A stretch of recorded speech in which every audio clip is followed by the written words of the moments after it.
Ale môžem jeden citát. Áno, nech sa páči. Viete, čo povedal Joe Biden 5 dní pred atentátom na adresu Donalda Trumpa? Dosť bolo reči o debate, je čas urobiť z Trumpa terč. Musíme ísť po ňom.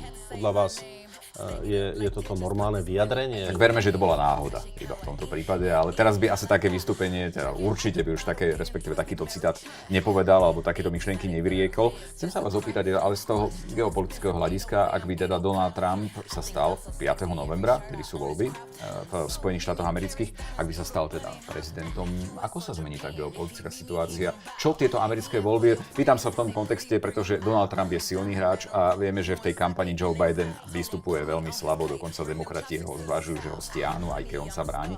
Ako by sa zmenila tá geopolitická Americké mapa? voľby sú vždy pod drobnohľadom, pretože je to veľmoc, ktorá má veľký vplyv na to, čo bude priorita vo svete.